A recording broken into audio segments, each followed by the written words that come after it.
Krypton Episode 3, The Rankless Initiative. So, this episode gives us our first real look at Brainiac by the end of it, at least. But we do get to see, some of the Brainiac sort of, little Brainiacness, I guess, that's always permeating through Superman.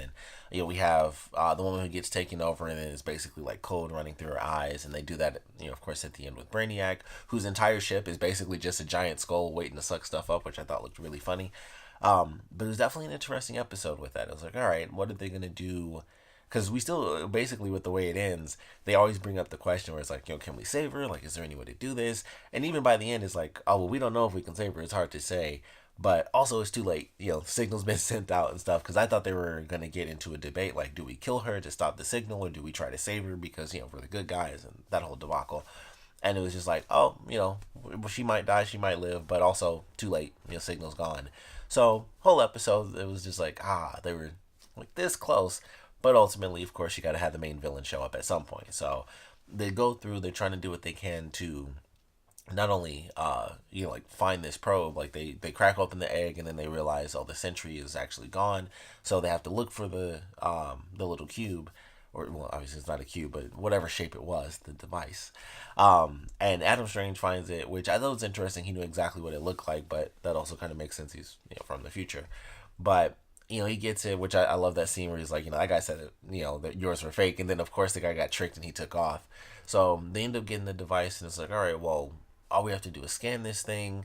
That's when they find out that it's actually already attached itself to someone else. They just have the shell within the shell, I guess, the smaller shell. And so that's when it's like, oh crap, well, now things are really gonna get bad. And then on top of that, they have the just I don't even know. Like they say they're looking for terrorists, but it's like they just attack people. So I don't really know. There's really, excuse me, like no thought based off of what they show. At least you have like this whole army go down to the Rankless area, and it's kind of just like, all right, everybody against the wall, and they kind of just threaten people. And it's like, don't they have like any spies? Don't they think about that? Like they have a woman who stabbed her own daughter in the hand. They don't just have like some person to be like, hey, just be a spy, say you're Rankless.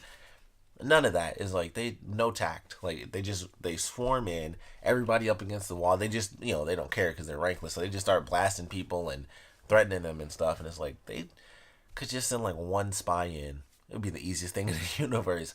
But they go in like a full army as if they're going to war every single time they go down there, beating people up and everything. It's just like, well, you're not going to find the actual bad guys when you go in like this, because of course that makes everyone hate them. And that's why people, which I'm sure a bunch of people don't really know anything anyway, but even if they did, they probably wouldn't say anything, because it's like, as soon as you guys come down here looking for bad people, you just slap people and shoot people, slam them on the ground.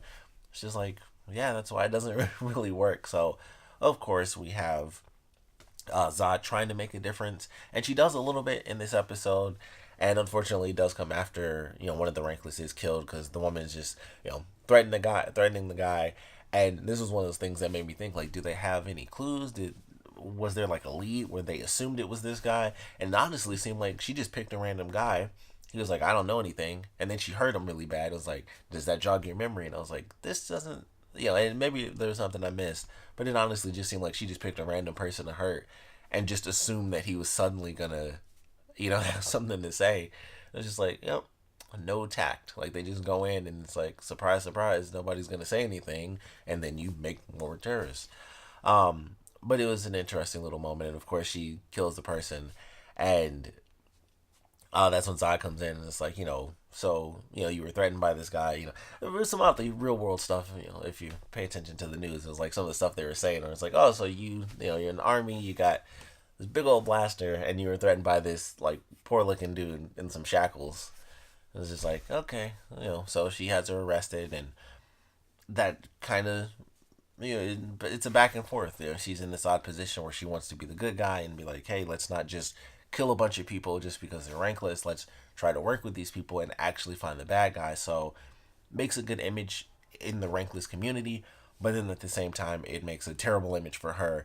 Pretty much the other 98% of the time she's with, the higher up people, the ranked people. So, sucks for her. It's going to be pretty crappy, but I am excited to see how that storyline ends up playing out. And they seem to be edging towards the actual terrorist organization, because they introduced the guy in the next episode who is not only a part of this organization but also knew about Brainiac, and that's what he's talking to with Seg. So I was like, all right, I'm excited for this. Don't know how crazy that's gonna get in the next episode. I assume that at least that character, cause especially because he's well, at least I know him from a couple of things as an actor, but I assume he'll be sticking around for a little bit. But I'm very curious what they're gonna end up doing with that. Like how much, or how many people know how much is going on, and how many people are going to support that once they find out, like, oh crap, Brainiac is real. Of course, at some point, everyone's going to realize what's going on with Brainiac. And honestly, I'm super curious what's going to happen anyway at the end of the season, because there's some stuff that goes on with the city that they're in, of course.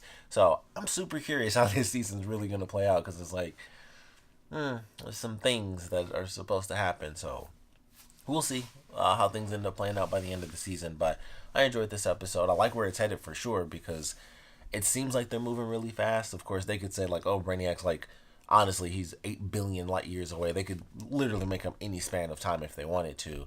But obviously, it'll be, somewhere in there towards the end of the season. I imagine it'll be towards the end of the season.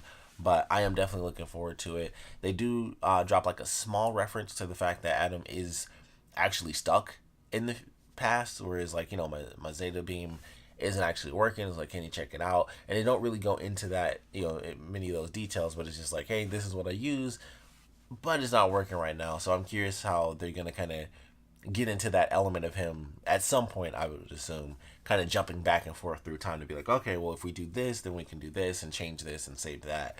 But for now, I would assume at least maybe the whole first season he'll just be stuck there now, because I thought they were gonna do it like in the first episode. I actually enjoyed it where he was jumping in and then basically the machine would screw up, and then it was just like, all right, well, crap, I'm being sucked back to my time period. And that would be their way of kind of having him in and out of the show, where he would just be like, hey, I'm back now because my machine decided to finally work. But it got him there, and now he's basically stuck, so he can't go back and forth. But I thought that was a cool concept, where it was like, maybe that that's an easy way to build tension, where you have a character that randomly disappears. I thought that would have been cool, just to kind of see how that plays out, and have like these minor updates where it's like, oh, this little thing changed, or that thing changed, or whatever. And I'm hoping that at some point soon we get the exact answer as to who went back in time in the first place to try to erase Superman from existence, because somebody had to have done that first for Adam to go back in time to stop it. So I kind of want that answer. That's the big question that I have. Is like, who did that in the first place?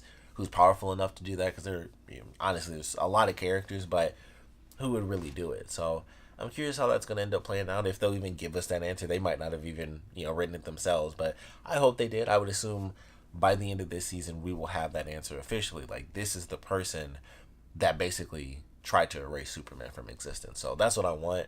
But all in all, I'm just pretty excited. I'm honestly surprised how much I'm enjoying this show, because I just really wasn't expecting it. But I actually really like the show. I like the characters. I like just where it's headed. It seems interesting. So looking forward to the next episode for sure, and finding out what's going to go on with the actual people involved with the terrorist organization, and how Seg is going to play into that, and what he's going to learn from them, and what they're going to learn from him, and all that good stuff. But we definitely want to know what you guys think about this episode, and just kind of where it's headed in general, as far as, not, like I said, they could probably just be like, billion light years out, so we probably don't even need to worry about Brainiac for now. But as far as like the more immediate stuff, I would love to know where you guys think things are headed for Zod, because her mom is mad at her. Everyone's just gonna be mad at her. It's basically like all the rich people are gonna be mad. All the poor people are gonna be like, she's okay, I guess. So I would love to know where you guys think that stuff is headed. And of course, I want to know what you guys thought about this episode in general. So please comment below. Let me know your favorite parts about it, least favorite parts about it.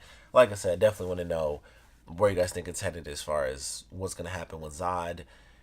If you have predictions for the Brainiac stuff, would love to know that. I think I asked that in like the very first episode, because it's just like, man, what are they going to do with that? But I don't know. It should be interesting for sure. But like I said, definitely want to know what you guys think is going to happen. And of course, want to know what you guys thought about this episode in general. So please comment below. Let me know. And thanks for watching.